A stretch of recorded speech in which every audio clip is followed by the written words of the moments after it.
Hello friends, how are you all? It's me Nupur. Welcome everybody to my channel, Nature at the Very Core of Science. Today I'm going to read a story, a very beautiful children's story, but it always just starts something in my mind, such a strong emotion. And at the end of the story, it just provokes a lot of thought. And I guess that you guys will also love this story, and I will be happy to get your comments. So let me know how you feel about the story. So let's begin.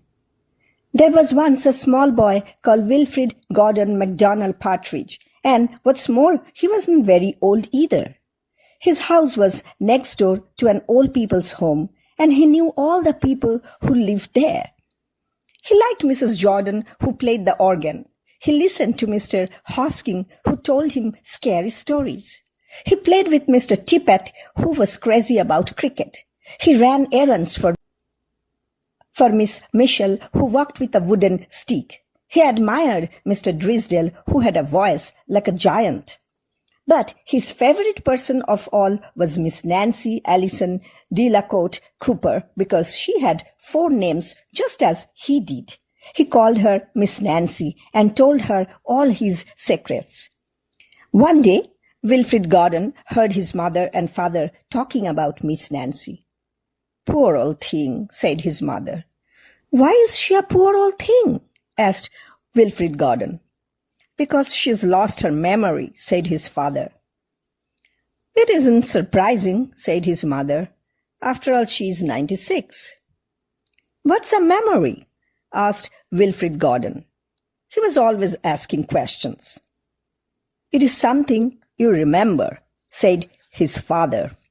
But Wilfrid Gordon wanted to know more, so he called on Mrs. Jordan, who played the organ.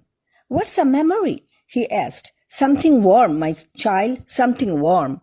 He called on Mr. Hosking, who told him scary stories. "What's a memory?" he asked. "Something from long ago, me lad, something from long ago." He called on Mr. Tippett, who was crazy about cricket. "What's a memory?" he asked. "Something that makes you cry, my boy, something that makes you cry." He called on Miss Mitchell, who walked with a wooden stick. "What's a memory?" he asked. "Something that makes you laugh, my darling, something that makes you laugh." He called on Mr. Drysdale, who had a voice like a giant. "What's a memory?" he asked. "Something as precious as gold, young man, something as precious as gold." So Wilfrid Gordon went home again to look for memories for Miss Nancy, because she had lost her own. He looked for the shoebox of shells he had found long ago last summer and put them gently in a basket. He found the puppet on strings, which always made everyone laugh, and he put that in the basket too. He remembered with sadness the medal which his grandfather had given him, and he placed it gently next to the shells. Next, he found his football, which was precious as gold, and last of all, on his way to Miss Nancy's, he went into the hen house and took a fresh, warm egg from under a hen.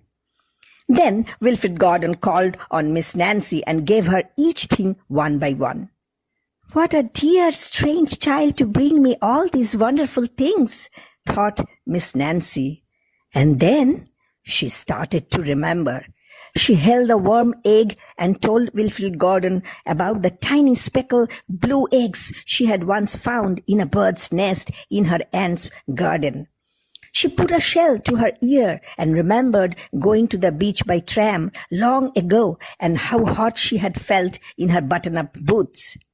She touched the medal and talked sadly of the big brother she had loved, who had gone to the war and never returned. She smiled at the puppet on strings and remembered the one she had shown to her sister and how she had laughed with a mouthful of porridge.